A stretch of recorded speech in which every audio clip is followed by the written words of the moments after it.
Welcome everyone to sunny COVID England, where we're all locked down, no one can paddle, and as I'm spending my time flicking through the internet, I'm seeing loads of videos from people, makeshift ergs in the garden, training programs, coaching tips and stuff, and I'm that bored that I'm going to try one of my own.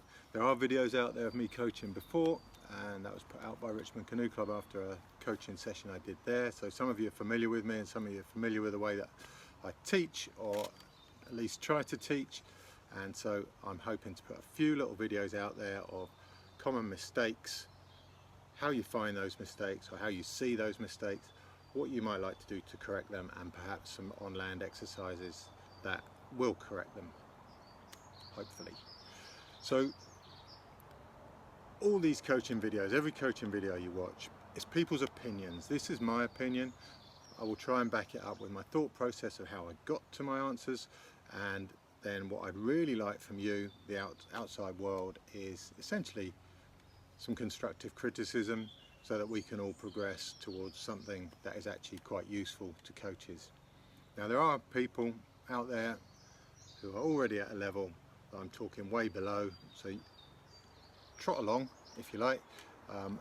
This is for coaches who are coaching average type kids, average people doing average things, and we're just getting some basic principles of how to do things in a way that hopefully will improve your canoeing experience. So anyone who's watched that video from me coaching at Richmond Canoe Club will know that I start to build my stroke from the ground up. The footrest is the only fixed point in the boat, and it's where all our force is generated from. Without the footrest we're nothing. So we're going to start today's first video with the footrest, how you push on your feet, what mistakes you're likely to make, and how maybe we can correct that. So let's run you through a little bit of footrest history, because we're living it on the edge, and we'll start with a standard footrest handed to me by my glamorous assistant, who is out of shot because well, it's only one star of the video, right? That's how it is. So this is a standard UK footrest. Had footrests like this for years, minor changes along the way, but primarily that deals with the top half of your feet only. Your heels are underneath and can go underneath if you're unlucky, and basically it's your toes and the ball of your feet that sit on a footrest like this. The footrest is set at a slight angle, you can see there, a slight angle.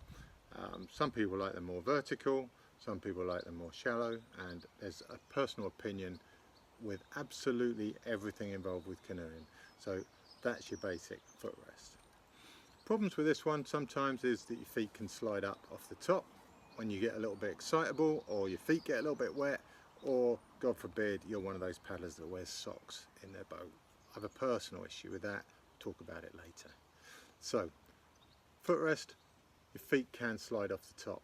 The adaptation I made back in the day was that I added a small block. This is a bit bigger than I would like, but it's the only bit of foam I could find in my garden 10 minutes ago, and I would stick that just above the footrest slot like so, so that when I actually came to use it, the ball of my foot would go up under that slot, toes on the top, and I couldn't push my foot up the footrest. So my foot would be wedged in between the block and the bottom of my boat. So that was my adaptation. It worked for me. There's a purpose to it, and it solved a problem that I had, which was when I pushed too hard, my foot would slide up the footrest. Obviously you can make this surface stickier, you can put some rubber matting on it, which a lot of people do these days. That comes standard with most of the boats that you buy. Sandpapery type non-slip stuff. You can rough this up. There's a number of things you can do with that. That's gradually evolved over time into the full plate footrest, which we'll swap over to now. That is a full plate footrest. So you can see the line where the original footrest would have ended, top to bottom. Most manufacturers now have added the full plate on. That means that when your feet are on there, we're going to forget about the strap for now. We might ever talk about that later, but it seems fairly irrelevant. Perhaps I should have taken it off. So when your foot is on there, not only are your toes in contact, but your heels are in contact. The theory being that then you can push through the whole foot What this certainly does is it stops the heel moving further down the boat than this bottom plate will allow. It doesn't stop the foot rising up the footrest, but there's definitely something to stop your heels going under. I would never have gone anywhere near this until I tried surf ski, where you have to push on the bottom half of your footrest, and I've kind of learned over the time to push on my heels, but my heels are so close to the toes in terms of angle. Everything's set at one angle. When I'm on my wooden footrest that we had earlier, I would have had my toes there and my heels further back. So my heels are set way further back from this footrest than they are with the full plate footrest. So to compensate for that, the heel rest has been invented. That goes in the bottom of the boat. So we're looking at, let's get it all side on for you. We're looking at this goes onto the bottom half of the footrest to make it essentially look exactly like a full plate. The big difference here is that this can be moved pretty much to anywhere you want. So your feet have a much better choice of angle, and when the footrest is angled, we've still got a nice vertical top part and a nice angle on the bottom part. So the foot not only is comfortable, but it's still got a nice flat surface to drive against.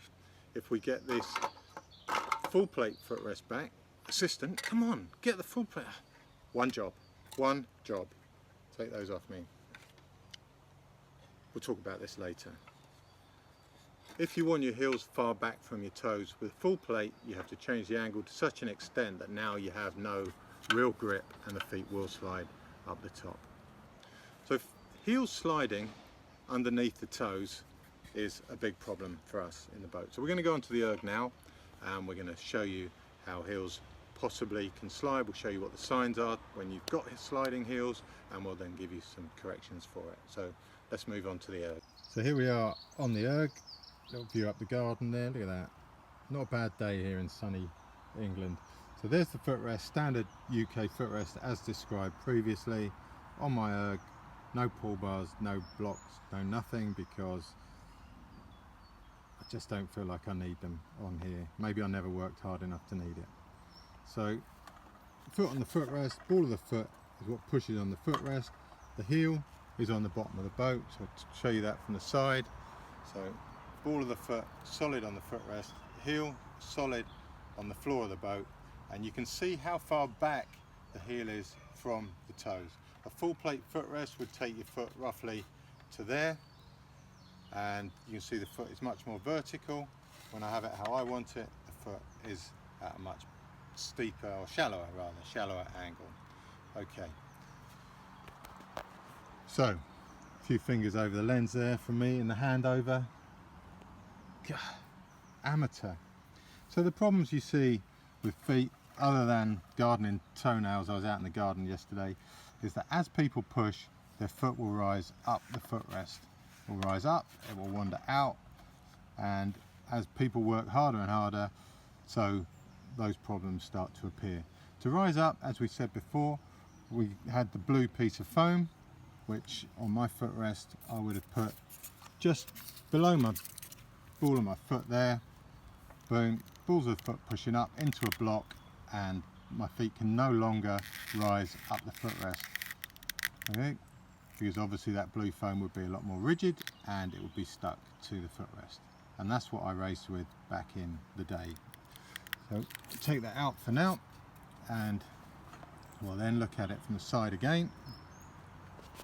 No fingers over there this time. So when I'm pushing on my feet, I'll push against the footrest.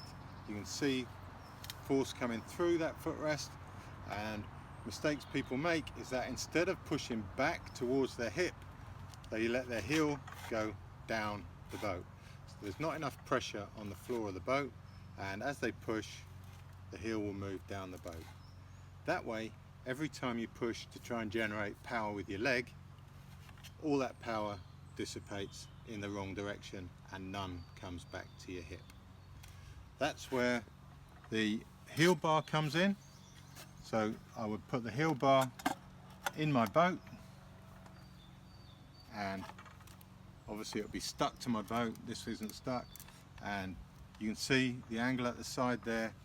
My heels can't go anywhere, my toes can't go anywhere, and now I'm properly locked in the boat. That's how I've set my K1 up now, and it's how I would have had it back in the day had this sort of thing been invented. I love my boat set up like this, and it stops a lot of problems.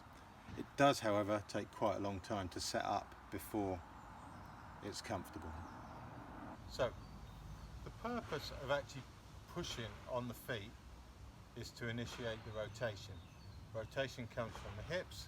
If you watch the little white dot that I put on my hip here, when I push on my left leg, that dot will travel backwards, and that starts my hips to rotate, and my body follows that rotation. It's the leg drive that starts the rotation. You're watching the white bit of tape on my hip, and we'll talk about the influence the feet have on the hip rotation. So as I paddle,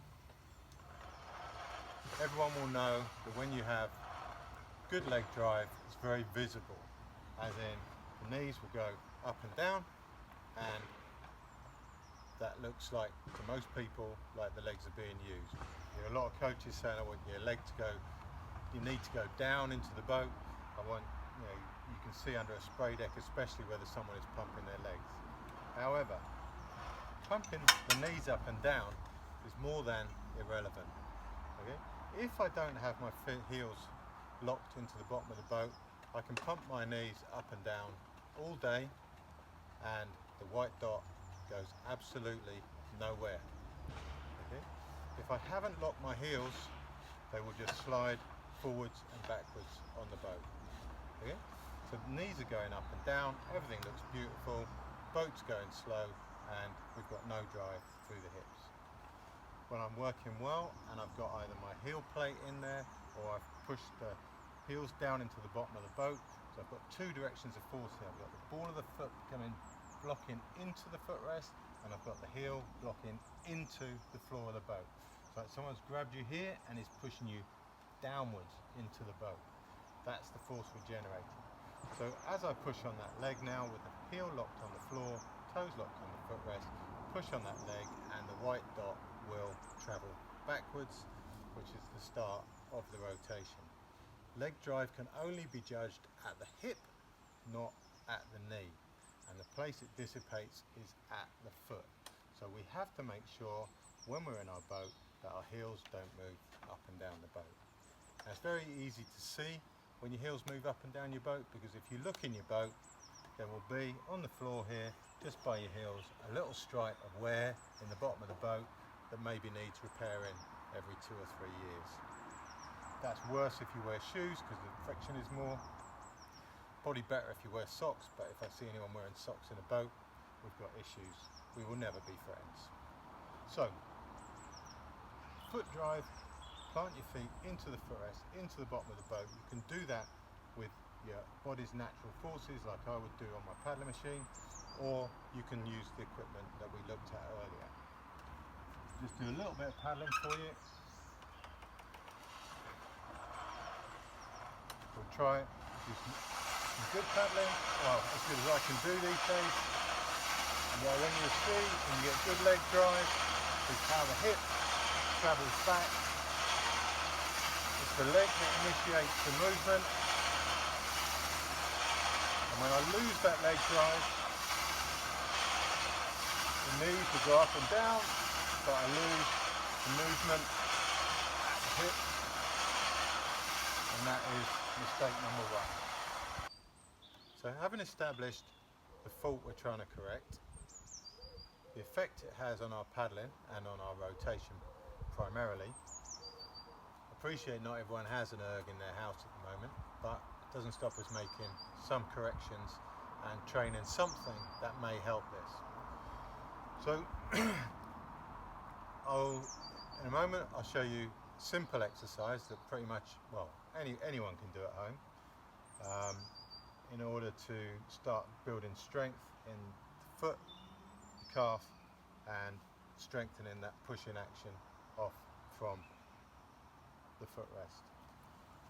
So Here I've got an elastic strap, courtesy of my lovely gymnastic daughter, who has elastic straps and stuff laying around. Apparently it's part of the deal. It's got numbers on it and everything, and we're going to show you an exercise that allows you to use something as simple as a bungee. And I know 99% of all paddlers have got bungees in their car because they tie their boats on with them.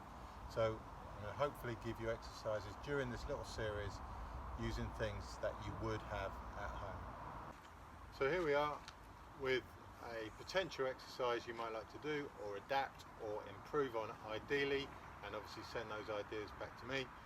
So we're basically learning to use our leg drive. The leg will start bent, finish straight.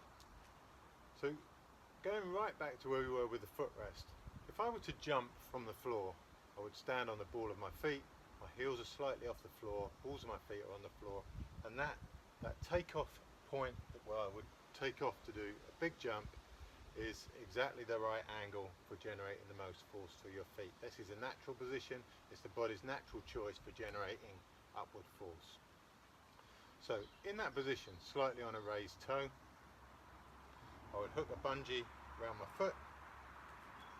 Hope my daughter doesn't mind my athlete's foot on a stretchy strap. Just arrange that around the ball of my foot there, so I'm standing on it, and I will stand on that toe exactly as we did when we were going to take off for a jump. I put my other leg out the back, and I'm using that as a stabilizer only, and it's just going to be resting on the toe just so that I don't fall over. Ideally, when you're good enough at this, you'll be able to do it just on one leg with the other leg off the floor, but we're just average people, right? So here I am on that toe, heel slightly off the floor, and all I'm going to do is stand up and come down, stand up and come down. A little bit wobbly, which is a bit embarrassing, but hey, so stand up and come down. If you're somebody who uses the heels and the toes, then you can put a block under the heel. But for those people who do have a heel rest or have the full plate footrest or like their foot at a certain angle, you can support the heel on this exercise. When you push through the heel, when you do essentially a single leg squat, you use the glutes more. When you push through the ball of the foot, you use the quads more. With both, theoretically then, you would use a bit of both, which I would guess has to be slightly more efficient. So if you do want a block under your heel, put the block under, get the angle right, come down and come up, with the bungee obviously around the foot to make it a little bit harder. You could use a weight in your hand, but always from down to up. I don't need a 90-degree bend in the leg. We're not doing a lunge, we're not doing a squat. We're coming from a paddling position, knee would be that sort of bent in the boat, to straight. From slightly bent to straight. It isn't a squat, it's a canoeing leg drive. It's a very simple exercise, and it's more just about getting the coordination between standing up off your toes and getting taller as you pull. So if I was to turn around and use the white dot there, comes from low to high, all the while keeping your foot at exactly the same angle on the floor. And that is day one, exercise one, and hopefully if you've enjoyed this video, just drop me a message, drop me a whatever on the internet thing, probably go on Facebook because that's where everything goes. And if you want more, there's more. The next lesson planned to be leg drive itself, how we do the leg drive, what the leg drive is for, how we can see mistakes in the leg drive, where all the leg drive dissipates to. So we're gradually going to work up the structure, so we'll go legs, trunk, shoulders, hands, and get everything back in the right order. So that's day one, attempt one, and we'll see where it goes. Cheers people, bye.